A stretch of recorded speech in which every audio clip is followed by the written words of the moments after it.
Well, as you've heard, the breaking news of the night is that Maryland Senator Chris Van Hollen has managed to visit the Maryland resident, Kilmar Abrego Garcia, being held in prison in El Salvador in what the Trump administration admits was a mistake. Senator Van Hollen broke the news on Blue Sky, posting, quote, "I said my main goal of this trip was to meet with Kilmar. Tonight, I had that chance. I have called his wife, Jennifer, to pass along his message of love. I look forward to providing a full update upon my return." And of course, the president of El Salvador, in his wise guy mode, mocked the meeting with this tweet saying, "Kilmar Abrego Garcia miraculously risen from the death camps and torture, now sipping margaritas with Senator Van Hollen in the tropical paradise of El Salvador." And then at 9:01 p.m. tonight, President Bukele of El Salvador added this to his tweet, saying, now that he's been confirmed healthy, he gets the honor of staying in El Salvador's custody. Well, we will see about that. And of course, the president of El Salvador thinks tonight is a time to be mocking this prisoner that he's holding there and mocking this process. But his words are going to be used in court now in this case, as are Donald Trump's, and they are going to be helpful to Mr. Abrego Garcia, because what the president of El Salvador has demonstrated today is just how easy it is to get this person out of El Salvador, just how easy it is to control his movements in El Salvador and out of El Salvador. This will all be part of the case. J. Harvey Wilkinson III has 41 years of experience as a federal judge. He was appointed by Republican President Ronald Reagan in 1984. And in his 41 years of service, Judge Wilkinson maybe had a right to think he had seen it all. It must be difficult to shock the legal sensibilities of Judge Wilkinson at this point in his career, but he used the word shocking today, a word judges rarely use, to describe what the Trump team has done to Kilmar Abrego Garcia after they snatched him out of his car with his autistic 5-year-old child watching from the back seat, and then sent him to a deliberately cruel and unusual prison in El Salvador, where he may remain tonight. A 3-judge federal appeals court panel unanimously ruled against the Trump administration in the case today. Judge Wilkinson, writing the opinion, said, while we fully respect the executive's robust assertion of its Article 2 powers, we shall not micromanage the efforts of a fine district judge attempting to implement the Supreme Court's recent decision. It is difficult in some cases to get to the very heart of the matter, but in this case, it is not hard at all. The government is asserting a right to stash away residents of this country in foreign prisons without the semblance of due process that is the foundation of our constitutional order. Further, it claims in essence that because it has rid itself of custody, that there is nothing that can be done. This should be shocking, not only to judges, but to the intuitive sense of liberty that Americans far removed from courthouses still hold dear. The government asserts that Abrego Garcia is a terrorist and a member of MS-13. Perhaps, but perhaps not. Regardless, he is still entitled to due process. If the government is confident of its position, it should be assured that position will prevail in proceedings to terminate the withholding of removal order. Moreover, the government has conceded that Abrego Garcia was wrongly or mistakenly deported. Why then should it not make what was wrong right? Making what was wrong right was the very purpose in the founders' creation of the American judicial system, which must always include due process of law. In today's unanimous ruling by the appeals court, Judge Wilkinson wrote The executive possesses enormous powers to prosecute and to deport. But with powers come restraints.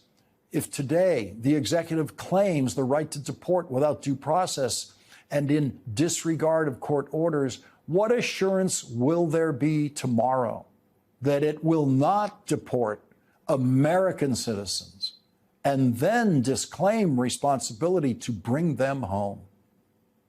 Here's what Donald Trump said on Tuesday about sending American citizens to that very same deliberately and proudly cruel and unusual prison in El Salvador. Could we use it for violent criminals, our own violent criminals? I call them homegrown criminals. Yes. I mean, the homegrowns. The ones that grew up and something went wrong and they hit people over the head with a baseball bat. We have, and push people into subways just before the train gets there, like you see happening sometimes. We are looking into it and we want to do it. I would love to do that. Would love to do it. Here's what Donald Trump said today. We have a great relationship with the president of El Salvador. Will you ask him to release Abrego Garcia so that you can facilitate his return here to the United States? And do you believe he deserves due process here?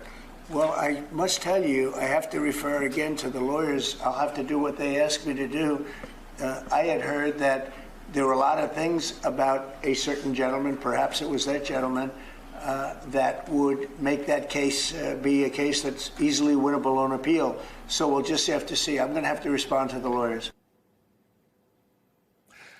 Today, Donald Trump also said this about Mr. Abrego Garcia. I've heard many things about him, and we'll have to find out what the truth is. We'll have to find out what the truth is. That's the reason we have due process. That is exactly what the phrase due process means. We'll have to find out what the truth is. Leading off our discussion tonight is Andrew Weissmann, former FBI general counsel and former chief of the criminal division in the Eastern District of New York. He's also an MSNBC legal analyst. Andrew, I just want you to collect all of the breaking news developments along with the appeals court opinion today. Donald Trump just saying we'll have to find out what the truth is. We're going to hear that. I assume that line will be in legal filings made by Abrego Garcia's attorneys saying, look, even the president of the United States says we have to find out what the truth is. So I've been on air. Rachel Maddow has been on air. Now you're on air, all talking about the Wilkinson decision because it's so remarkable. And I'm going to answer your question, but I just want to, for a moment, make sure that everyone understands where we are, because, you know, there's lots and lots of bad news that we cover all the time. But I want to make sure people understand we have talked about Judge Luttig speaking out, and he's done that for quite some time in a heroic way. And then we've had the Wall Street Journal speak out about the Garcia case, the Abrego Garcia case. But now I want to make sure people understand Judge Wilkinson is a revered conservative Republican in a really conservative community. He is clearly, in a unanimous ruling, sending a clear clarion call about what is going on and the violation of law and the violation of this man's due process rights. It is matched by Jack Goldsmith at Harvard, John Yoo. I mean, there is a remarkable constellation. So it is not sort of what I'll call the MSNBC crowd. This is not people just saying the sky is falling. You're seeing this across the board here. With people really understanding that the fundamental principles of this country are being violated. And yes, to your point, we are going to have in court the president's own statements, which, by the way, are directly responded to in the part of the decision that you read, where it's like the government wants to go ahead and prove that somebody is part of a gang and should be deported, that's the point. That's what the court of law is for, and it will be the court that decides that, not the president of the United States. That will be in the court proceeding, and certainly the senator's trip will be in the court proceeding, precisely for the reasons you note, that the only reason that Mr. Abrego Garcia is there is because of Donald Trump, not because of the unilateral decision of El Salvador. Yeah, and so we don't know exactly where the meeting took place. Apparently, it took place at a hotel in El Salvador, which means he was removed from the prison today to go to a hotel. They apparently gave him back the clothes that he arrived in and didn't have to, got him out of whatever the prison uniform is. There's a government official there, apparently standing, facilitating this, that important word, Supreme Court word, facilitating. And in what we're seeing there, Andrew, this seems to be the pictures we're looking at now. These pictures seem to be extremely relevant to the Supreme Court's assessment of what is possible here. This is, a senator gets this kind of treatment in any country they go to anywhere in the world. They get maximum cooperation from any government wherever a senator goes. A president of the United States has even more power than what you're seeing Senator Van Hollen manage to exercise today in getting to meet and speak with this resident of Maryland who is now imprisoned in El Salvador. It seems to me the courts are going to be very, very interested in what the senator was able to accomplish versus what they would expect the president to be able to accomplish here. Of course. I mean, this is one where, there's a reason that Judge Wilkinson described this as that not subtly veiled thumbing of the executive branch's noses at the court order. He knows exactly what's going on, and this really goes a long way to prove it. If you needed any more proof, for God's sake, we're paying to have that man kept in prison without any due process. But it's the fact that we're paying that is the reason he's there. If this was some unilateral action on the part of El Salvador, which there's zero evidence of that, and in fact, all evidence is to the contrary, there's no reason that they would be arranging a hotel meeting outside of the prison for anyone. They would be saying, the United States has nothing to do with our sovereign nation. Instead, he's there only because Donald Trump wants him there and is paying for him to be there. That is the key point, and that is why the administration is not even answering the question, have you asked for him to be returned? They have still not answered that question, and this man is in jail where the Supreme Court has said his rights have been violated by the Trump administration. As Judge Wilkinson said, if you've done something wrong, it is time to make it right.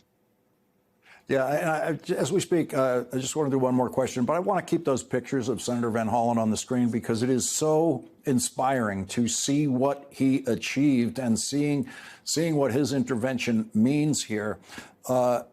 Andrew, the president of El Salvador has now done this typically for him wise guy tweet tonight. He's very Trumpian in his wise guy tweeting, thinking he's outsmarting everyone.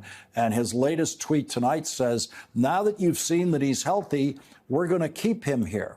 And this is a specific, what this president of El Salvador is doing, I don't think he's aware of it, is he is specifically taunting the Chief Justice of the United States, John Roberts. You can do nothing.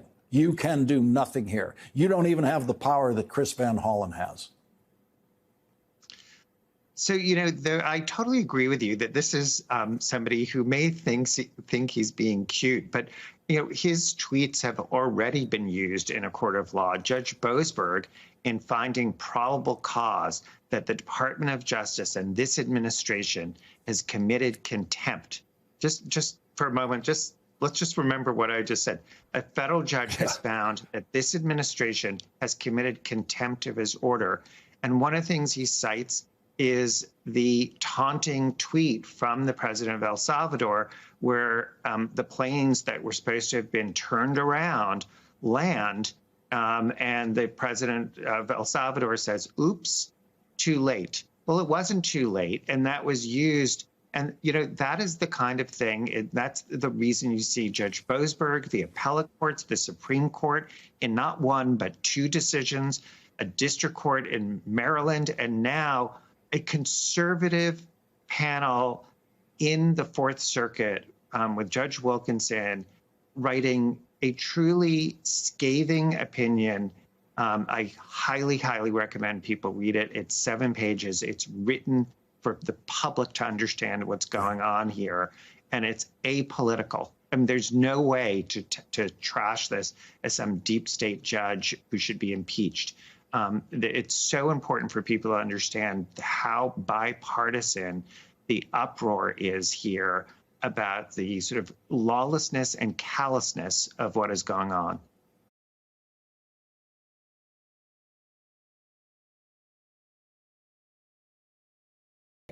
I just want to note that the courts are not riding alone here.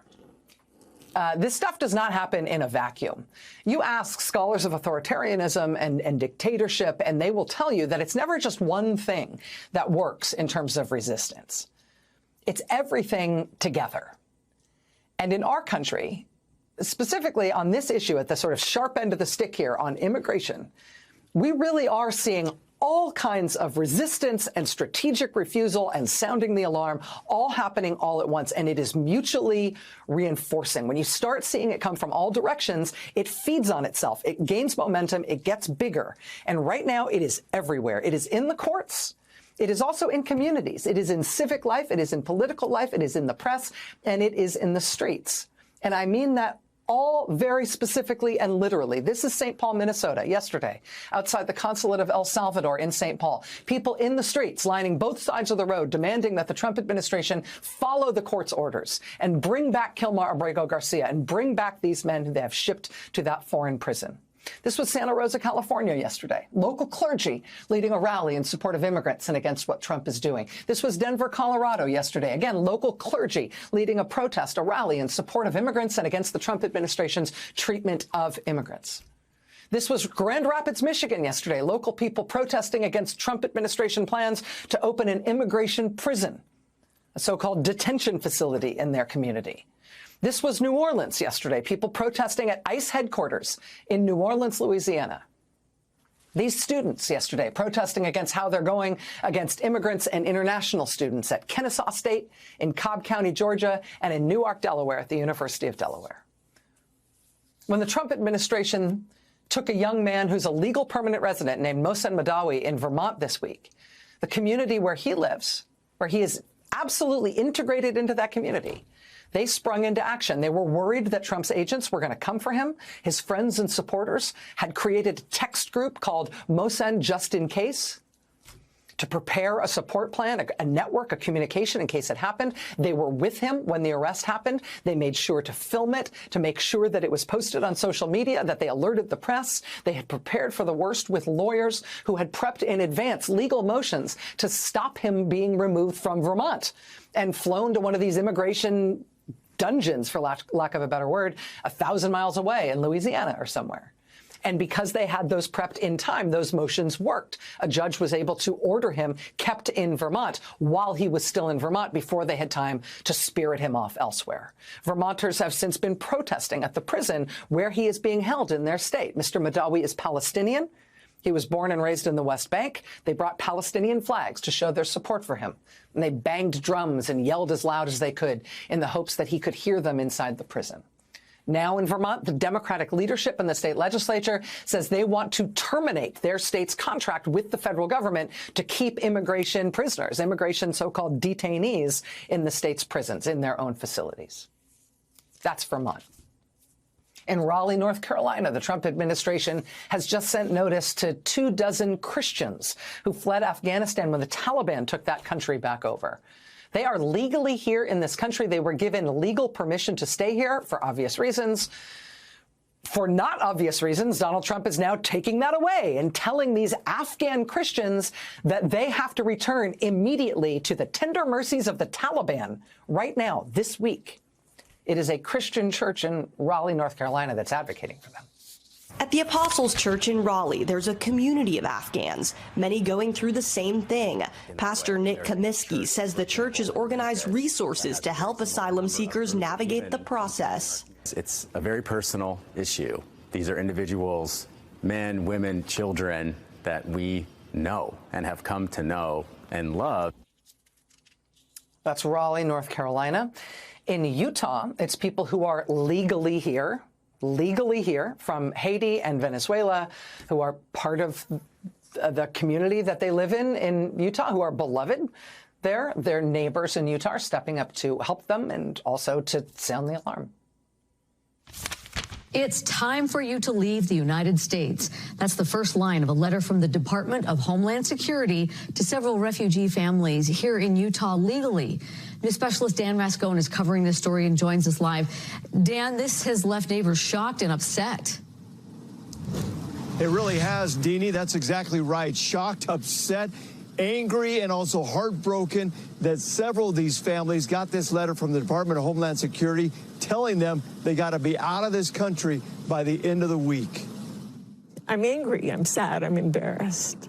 Emotions running high. It's not right. It's inhumane. For this group of neighbors in Mill Creek.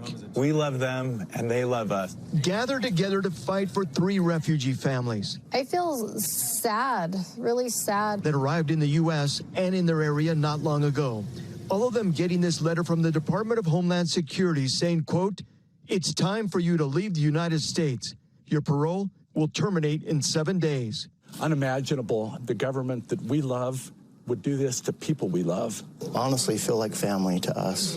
2 of the families are from Venezuela, the other from Haiti, all too scared to identify themselves. The letter said that I was supposed to leave. This mother from Haiti has a 2-year-old daughter. I was in shock because I wasn't expected something like that to happen because I came here legally. Attorney Jim McConkey with the Refugee Justice League is helping the families get representation. We're dealing with a group of people that are here legally.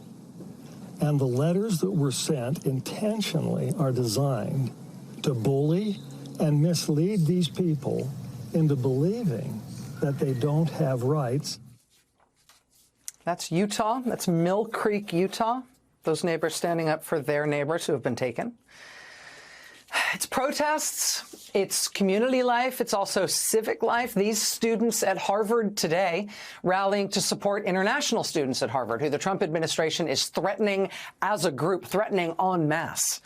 As their own university, one of the highest profile and most prestigious universities in the world, takes a firm stand against the administration and says they will not accede to Trump's demands. We're going to have more on that coming up in just a moment. But you know what? If you look just outside Harvard Yard, if you look at the hometown press in Boston, you will see not only standing ovation level support for Harvard choosing to wage that fight, you will also see in the biggest local paper, the Boston Globe, you'll see them today leading with a brand new investigative piece into these vigilante groups that have been claiming credit for feeding individual student names to the Trump administration for the administration to then target those people for arrest and deportation. The Globe's investigation today reviewed a so-called students deport list from one of these groups. Quote, it sometimes placed students at the wrong universities or featured people who were not even in the United States. One woman on the list was pictured wearing a hijab and identified as a Harvard student from Nigeria who had already been detained in Massachusetts. The group claimed she should be deported because her visa had been revoked in March for a pro-Hamas rally speech. Contacted by the Globe, the woman said she has never attended a pro-Hamas rally, she has never attended Harvard, and in fact, she has never visited the United States. An hour south in New Bedford, Massachusetts, the local NBC station Channel 10 has dug into this horrifying video in which ICE agents smashed through the window of a car to drag a man and a woman out of the vehicle. They report that the ICE agents repeatedly while they were doing this, referred to the man in the car as Antonio. They insisted that that was what his name, and it was Antonio who they were looking for. Nobody in that car was named Antonio. It really does appear to be a case of mistaken identity. Local press has been covering it intensely, while ICE is defending its conduct by saying whether or not he's Antonio, the man was not in the country legally, and so, you know.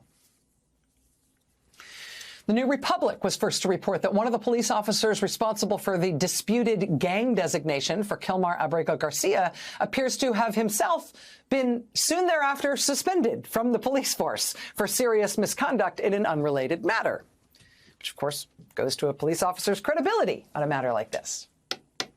USA Today was first to report that in the case of the gay makeup artist who the Trump administration sent to El Salvador, potentially for life in prison, his supposed gang affiliation was due to a single officer with a history of serious credibility and disciplinary problems, including driving his car into a family's home while intoxicated, after which he was summarily fired. Now we've got increasing press coverage of the Trump administration sending get out of the country immediately letters to at least 3 U.S. citizens, 2 of whom are lawyers in Massachusetts and 1 of whom is a random doctor in Connecticut. All of them American citizens, all inexplicably told by the Trump administration that they must get out of the country within a week. And all of this press coverage, while it's depressing because of the subject matter, it is also incisive investigative press coverage. And it does have the effect of exposing the shambolic and slapdash and utterly incompetent behavior of the Trump administration as it embarks on this cruel and unconstitutional adventure for which it wants to be feared and respected. And instead, they look ridiculous and cruel in equal measure. And that has the effect of shaping public opinion about what they're doing. And that fuels not just protests, and lots of them, but also lawsuits. Reuters reporting that on Tuesday alone this week, federal judges in at least 7 states issued orders blocking the Trump administration from acting against international students that it is trying to arrest. Lawsuits in Massachusetts, Montana, Wisconsin, Washington, D.C., New Hampshire, Michigan, everywhere, and more filed every single day. Those legal roadblocks tend to turn up information. The tide of incisive investigative press about what the administration is doing turns up yet more information about what Trump is doing and who he's hurting. And all of that information builds the public case, further galvanizes more public opinion against them and more protest against them. And you know what? If you keep eventually going like this stuff snowballs and it builds on itself. And eventually you are going to embolden elected officials to make them believe that it is time they better take action. And eventually you are going to end up with a U.S. senator in El Salvador himself trying to get his constituent out of there. And on that front, we have breaking news tonight. Just as we are getting on the air tonight, we have learned that Senator Chris Van Hollen, Democrat of Maryland, has been able to meet with imprisoned Kilmar Abrego Garcia. The government of El Salvador posting 3 photos online of the senator meeting with Mr. Abrego Garcia a short time later. Senator Van Hollen confirming that he did have a chance to meet with his constituent. He said, quote, "I said my main goal of this trip was to meet with Kilmar. Tonight, I had that chance. I've called his wife, Jennifer, to pass along his message of love. I look forward to providing a full update upon my return." It is unclear where that meeting took place. It is unclear what Mr. Abrego Garcia's current status is. We are working on getting more information from Senator Van Hollen's office. We will bring it to you as we get it. But note, none of these things on their own is enough. But all of them together are really something. And all of them together just might be enough, right? 1 of by land, 2 of by sea. Fast horses, a relay of riders to alert everybody along the way, everybody ready to do their part. We've had 250 years of training for this. We know what to do. Peter, we turn to you first. It was Japan visiting the White House yesterday. Today it's Italy. What do we know about what's actually getting done? Well, it's hard to know that anything actually is getting done. I mean, look, if you're going to have a trade deal with another country, there are 2 levels, right? There's the tariff level where you can simply say, fine, I'm going to lower my tariff from X% to Y%. We'll all happy go away, call that a victory. But the real issues with a lot of these trade disputes are more complicated than that. There are things like what kind of standards you hold automobiles to if they're shipped here? What kind of intellectual property rules are there? What kind of adjudication is there of disputes between parties? Those are the kind of things that normally take years to outline. That's why it took so long to negotiate NAFTA, the Trans-Pacific Partnership. All these major mega trade deals over the years were not simply done with a snap of a finger in 90 days. So what he's setting out to do, not just with one country, not just with a handful of countries, but with 70 or 80 or 90 countries, is obviously something less than a comprehensive change of the rules of the road. What he's looking for are enough changes that he can call a victory and say he's won. Mark, can you just get practical with us? Because there's lots of folks out there who are saying Donald Trump is doing the hard work and we have faith that he's going to get this done. Practically, just getting a deal done with one country takes a long time, right? That USMCA took something like 18 months.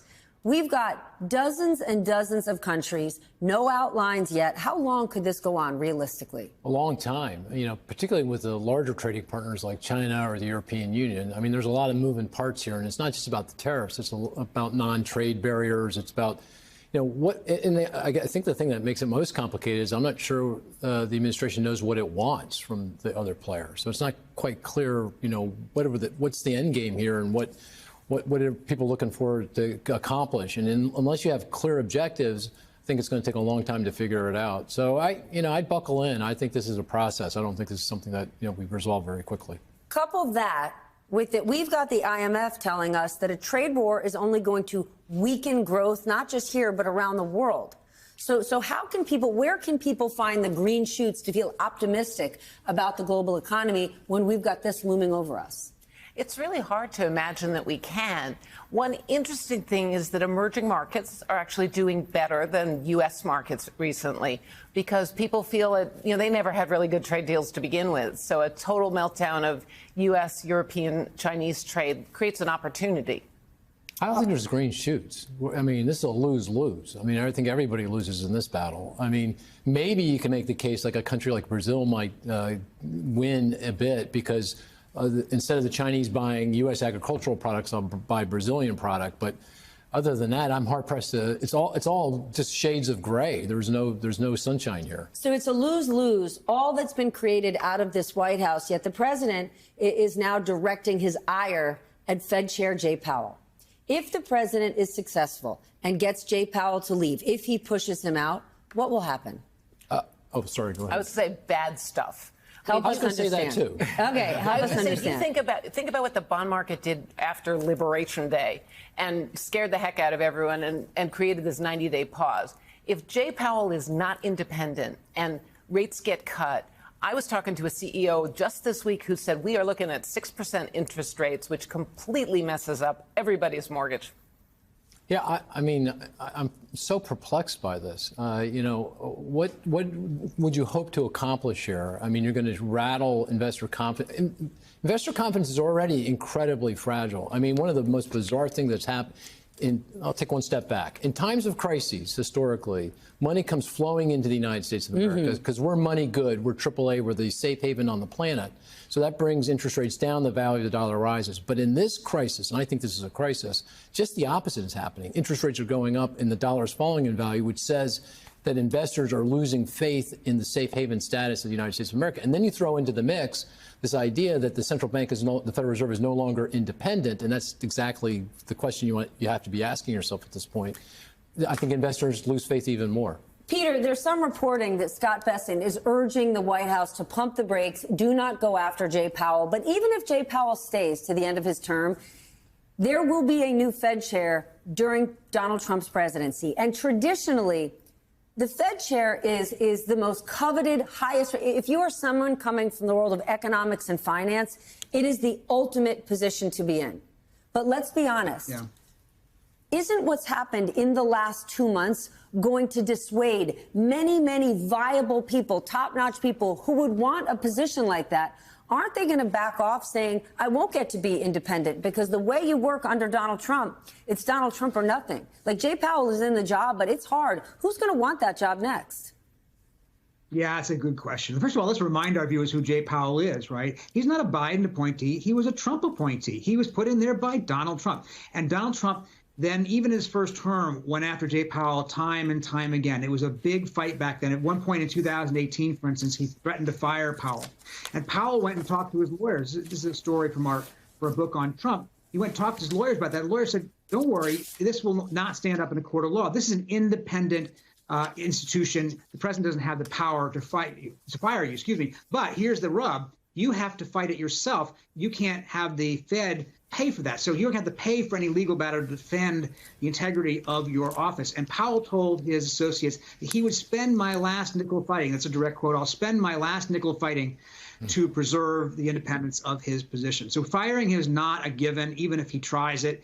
And if you're right, I think that it raises questions about why you want that job. Now, having said that, you might say that about every job in the Trump administration, because anybody coming in this second term saw what happened in the first term. Why would you want to be Secretary of Treasury if you're Scott Bessent, knowing that, you know, everybody who comes in Trump's orbit at some point or another has to either, you know, swallow their misgivings about something, you know, live to the flattering praise, you know, requirements of this president, or get fired on Twitter at some point. So it's always been an issue for him getting top people, and yet, let's face it, if you want to be Fed chair, you're sometimes willing to make compromises. Okay, yes, but it's safe to say, Mark, many people from the finance community were looking at Donald Trump through rose-colored glasses after he won, and they had this notion that he wasn't going to impose these big tariffs, and it was going to be about his legacy, and it was going to be a pro-business, rah time. Many of those people are eating crow right now.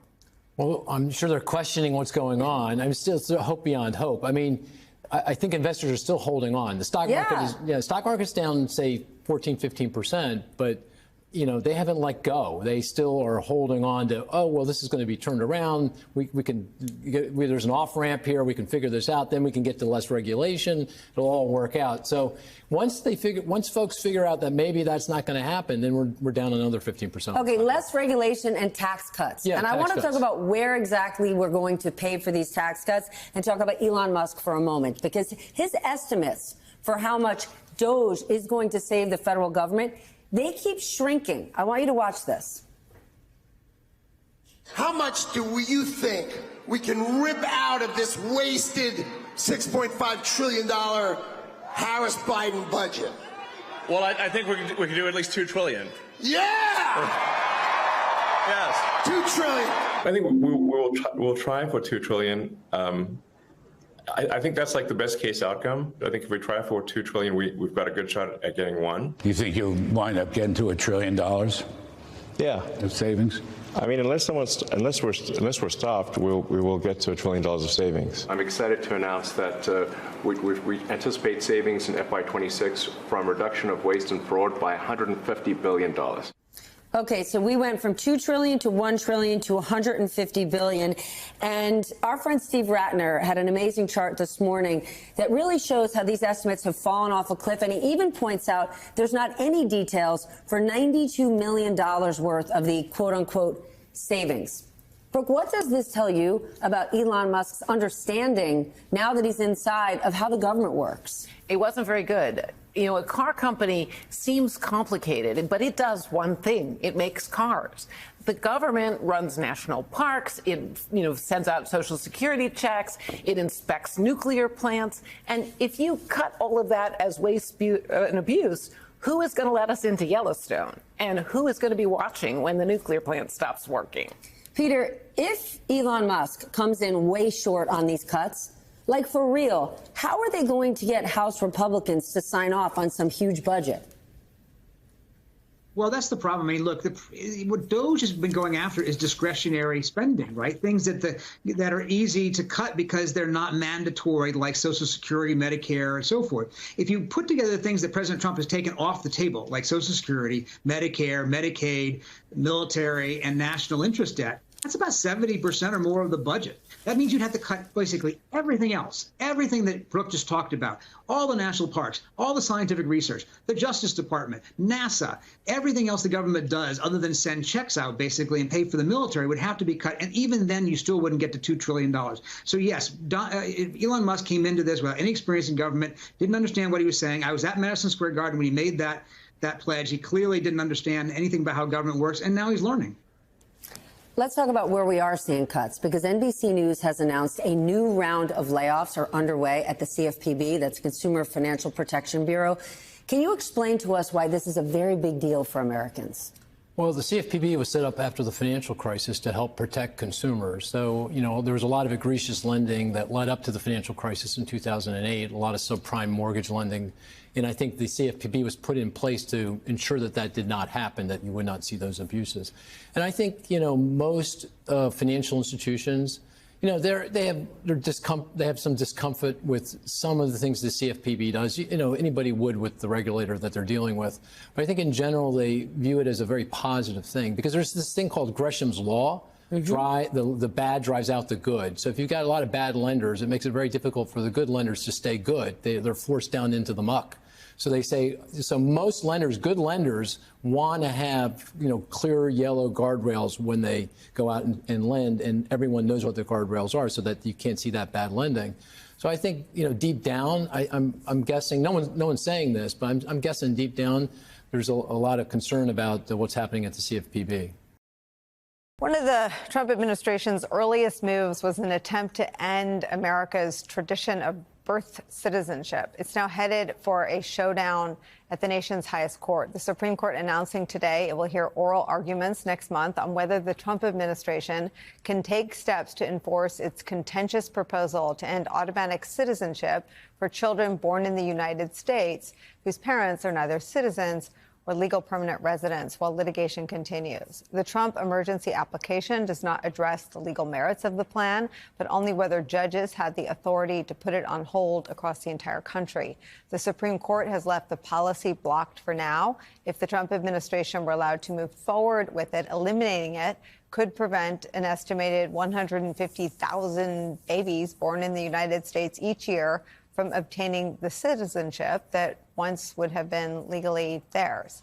It would be undoing the accepted law of the land since 1868, when it was enshrined in the United States Constitution under our 14th Amendment, which plainly states this, quote, all persons born or naturalized in the United States and subject to the jurisdiction thereof are citizens of the United States and of the state wherein they reside.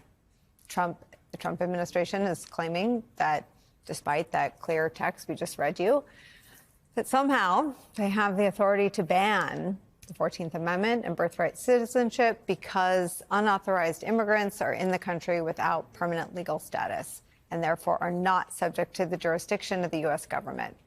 Judges in lawsuits in 22 states and the District of Columbia have blocked the citizenship ban. Oral arguments will take place pretty quickly on May 15th. Joining us at the table, former top official at the Department of Justice, MSNBC legal analyst Andrew Weissmann. Mitch is still here. Andrew Weissmann. So there's sort of good news and bad news. I feel like that's always the case. Either bad news and bad news or good news and bad news. Yeah, no, usually these days it's bad news and bad news. Down and lower. So some of this story is, this is the good news. Okay. The issue of birthright citizenship, every court that's dealt with this that I'm aware of, I think every single one, and from a variety of different political backgrounds of the judges, including a Reagan-appointed judge who said, where are the lawyers who thought this was a good idea? He couldn't believe how outrageous this was. So all the judges have said, no, does not work, and there are stays in effect. So that's the good news, and that's maybe the end of the good news. The issue that has gone up to the Supreme Court remarkably and so cynically is that this administration has brought to the Supreme Court a technical issue that they're not even defending the merits of their position. They have not told the Supreme Court, by the way, we believe in our position in birthright citizenship. Instead, they're raising an issue that has been kicking around for a long time, that the Supreme Court has had many opportunities to address and hasn't, which is, can one district judge issue a nationwide injunction? Or should they just be able to issue just what's before them, and then you have a sort of crazy quilt of decisions, and eventually it gets to the Supreme Court if they take it? that's sort of this technical and that's issue. The nature of the law that Republicans are pushing as well, right? Yeah, exactly. That's exactly right. And what's so cynical about that is when the Republicans were suing the Biden administration, they were all in on nationwide injunctions. But to be fair, it is. So why did the Supreme Court agree to take it? That to me is, why would you take this as the vehicle? Like, why this particular case? Now, they have left in place. This is also maybe some good news. They have not stayed those underlying cases. They have said, you know what, the stay are all staying in place. Sorry for too many stays in that sentence. And you know, this just reads to me like the administration wants this, or we're going to throw them this bone. I mean, like they want to take this up. But is there a scenario where they win on the process, they agree to contemplate nationwide injunctions, and they both uphold them, and they don't get what they? I mean, could they lose and lose? They could lose and lose. It is also conceivable that what happens is they lose on the merits, but because it is now the Trump administration, they tell district judges, you don't have nationwide jurisdiction. In other words, the thing that the Republicans wanted when Biden was in office, they say, we're taking that tool away. So it's much, much harder for people to stop if there's illegal action. Just think about that. You have to have multiple cases and multiple lawyers, CEG, the efforts to not have lawyers sue the government. And so it is taking a tool away from people being able to sue a particular administration. And what looks craven is this idea that you're doing it now when you could have done it. Exactly. And you could have done it in so many other cases. President Trump and his MAGA acolytes are escalating their attacks on American universities, and they are trying to make an example out of Harvard. Today, Department of Homeland Security demanded that the university's records of foreign students, and they demanded to see them, and then they threatened to revoke Harvard's ability to host those very students. The House Oversight Committee launched an investigation into the university, and in a very disturbing example of the executive branch influence over taxation, the Internal Revenue Service is making plans to rescind Harvard's tax-exempt status on orders from the president himself, as stop work orders are now rolling in for Harvard's researchers after a $2.2 billion pause in federal funds. And this is all because the university refused demands to make sweeping changes to its policies, which included requirements to audit the viewpoints of the student body, faculty, and staff. This is just the tip of the spear, folks. Semaphore was first to report the next phase of the administration's pressure campaign on universities, which will include putting their endowments under a microscope. Back with me is Janae Nelson, President and Director Counsel of the Legal Defense Fund. Janae, first of all, kudos to Harvard for standing up, because so many large organizations, schools, and law firms have bent the knee and acquiesced in this moment. I want to play for you what Caroline Levitt had to say about this very issue on Harvard from the White House press briefing. All the president is asking, don't break federal law, and then you can have your federal funding. I think the president is also begging a good question. More than $2 billion out the door to Harvard when they have a more than $50 billion endowment. Why are the American taxpayers subsidizing a university that has billions of dollars in the bank already? And we certainly should not be funding a place where such grave anti-Semitism exists. Janae, my read from it is what the president is doing and the White House is attempting to do is illegal. Is this all not illegal? It's absolutely illegal. And I want to be really, really clear. To shroud this as some sort of protection against anti-Semitism is actually offensive. The Legal Defense Fund stands firmly against anti-Semitism, against Islamophobia, against violence for any students and intimidation. That's very clear. That's not what this is about. And many Jewish groups have made it very clear that they do not want their names used as an excuse to break the law, as we see here. This is one of our nation's most revered educational institutions as part of the American university system, which is, revered around the world. And what this administration is attempting to do is to break one of the biggest universities, one of the most renowned, in order to make every other university and institution heel to this administration. And the ultimate goal is to make it so that there cannot be a diversity of viewpoints, there won't be a diversity of students, there won't be unfettered freedom of speech and expression on university campuses, because he doesn't like some of the ideas that are being taught in universities across the country. Because he doesn't like it doesn't mean that it is unlawful and that he can weaponize the government's power to try to harm universities that he doesn't get along with or that he doesn't like. And so I'm very, very proud of Harvard for standing up against these attempts to abuse authority even further. And they are not alone. Stanford and Yale and other universities have stood with Harvard. And it's what we're also seeing in the legal profession. This is just the same playbook that he tried with certain law firms who did capitulate, and then others who are backing up and saying, we are not going to be bullied by this administration. That's why the Legal Defense Fund was so proud to file an amicus brief in support of the law firms that are standing up and standing back, because we suffered similar consequences when we were fighting for civil rights in the 60s, when we were trying to end legal apartheid in this country. The reason that we can sit here today in an integrated society is because we stood up to the offensive tactics from states and governments that tried to make us back down. And so we're urging every institution in this country not to back down to this administration, because we know what we're doing is right. We know what universities are doing is right. And we know that to back up a bully, you've got to look them dead in the eye and say, I'm not turning back. Honestly, if you give a bully your lunch money on Monday, they're coming back Tuesday, Wednesday, Thursday, Friday, and the next Monday again to get it. There are people that I think have been emboldened by the fact that there are institutions pushing back against the president and the White House. U.S. universities faculty unite to defend academic freedom after Trump's attacks. Indiana University is leading the push for a pact among 18 institutions as Trump targets diversity. And then you have Northwestern University. In February of 2025, Northwestern's library's website removed DEI mentions as the university responded to that executive order from Donald Trump. And then on April 10th, Donald Trump's administration froze $1.8 billion for Northwestern as well as Cornell.